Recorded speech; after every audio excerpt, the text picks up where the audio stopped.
Yeah, I thought it was a harsh decision, you know, and it wasn't a great free kick either, was it? Really, somehow it found its way into the goal, but.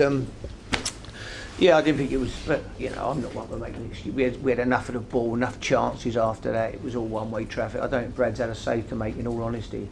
We just couldn't score. They made it difficult. They got bodies in the way. And we were tiny. We were a tiny little team. You looked at us up front. We had no size about us today. You know, when we got on the outside of people, the cross had to be perfect. It could only come in low. We weren't going to win a header. We had no one who was going to get on the end of anything that was above, you know, shoulder height in there. So that was a problem, but we just couldn't get the break. We just needed a bit of luck in front of goal, I felt, today. Something to drop to someone. The keeper was parrying shots and they just didn't, you know, couldn't get on the end of one. How concerned are you about this current run of form? Well, you're obviously concerned. I've only seen one, you know, disappointed last week at Wembley, but before that I've only seen one bad performance. That was against Norwich. Other than that, I couldn't sit here and say we've been playing badly. We haven't. We didn't play badly today. You know, we had all the game, just couldn't get a goal, just couldn't get a break. I think they've had one shot probably. I don't remember any Brad having a save to make. So, you know, I'm not worried about the way we're playing. It's, you know, sometimes you get the breaks. We were winning maybe some of the games early on. We weren't playing any better than what we were now. And there's 4 games to go, and I'm sure that we're capable of winning 4 games. Confident you still will make it? Yeah, I am very confident. Yeah, very confident. You need to win all 4 games. Possibly, yeah. You might have to. It's hard to say. I can't see Chelsea losing too many. They look very strong. Newcastle going great, but Chelsea got to play Newcastle. I don't think they'll both win that game. And then you know, and then Newcastle got to play Man City. It's all to play for. We've got 4 games. We've got to win them. Really, we're still a point, you know, in front of Chelsea. We win our games. It doesn't matter what they do. Really, it's up to us now. With those games, is the pressure on Newcastle? No, Newcastle, I wouldn't think there's any pressure on them. They've done a miracle. I mean, what Alan's done there has been fantastic. To get them in the position they're in at the moment has been a great achievement. So I don't think they're under any pressure. I think once they can relax and play, no one expected them to be anywhere near where they are. And you've got to give them credit for what they've done. But they do look good at the moment. They've got 3 fantastic forwards. And they're playing very well.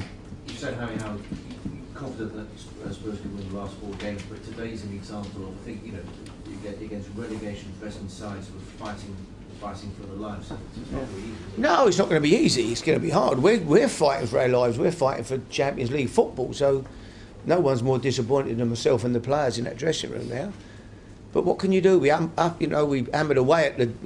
They got people behind the ball. They defended for their lives. They got headers on the ball. They got blocks to keep us parrying shots. I don't know what more we could do. You know, I had no options really forward-wise on the bench. You know, I played everybody. You know, there was one striker fit, Jermaine Defoe. There was nobody else really who was a striker to play with him. So we played what we had, and just couldn't break them down in the end. That situation improve over the next week or 2? Next week, yeah, I'm hoping Adebayor will be fit. You know, he's only got a slight hamstring. Look, not too much wrong with him really. Just not quite fit enough for today. But hopefully he'll be fit for next week. And Louis Sahar failed a fitness test this morning on a groin strain. Ryan Nelson as well. I mean, we had no cover at centre half and no cover up front. You looked at our bench today. No disrespects to the bench, but it was nowhere near the bench that you'd have seen 6-8 weeks ago when we had people like Nico Cranchar not even been able to get on the bench. Do you have any view on the perceived dive by Scotty Parker in the second half? No, did you think he dived? Yeah. Did you? Okay, I haven't seen it since. I don't know. I wouldn't lose any sleep over that anyway, to be fair with you. He didn't dive for a penalty. Maybe he was diving. I don't know. Until I see it again, maybe he was diving because he thought he was going to get kicked. And sometimes that can happen in a game. You sort of throw your body out the way. I don't know. I haven't seen it again, to be honest with you. When a player's been leaves his old club and plays against them, do you think there's that kind of motivation like with Adele today? Not really. He played against us at Tottenham this year and he was useless. So I don't think that was anything really. He played well. He's a good player. He's got bags of ability, and when he's on his game, he can be fantastic. Fantastic ability. And at the moment, he's doing it, and that's great. You know, Mark's got him going. Full credit to him. But no, he played against us at White Hart Lane, and he was very poor. So, you know.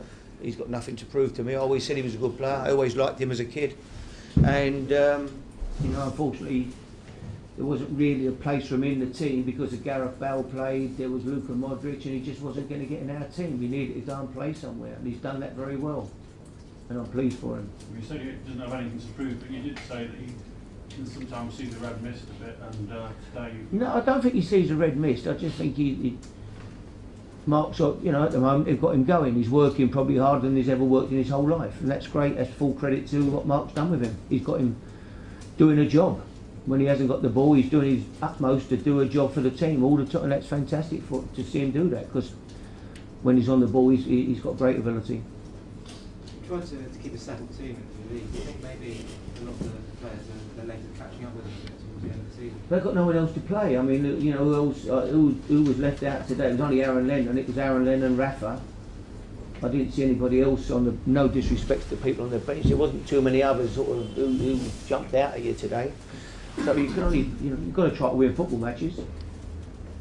Lionel Messi's played about 80 games, hasn't he? 75 games this year. He keeps playing. John Terry played Wednesday, Saturday in the Cup. Barcelona today.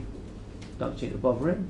I think we make too much of that now. I think we're putting in players' minds now that they can't play Saturday, Wednesday, Sunday because they'll get too tired.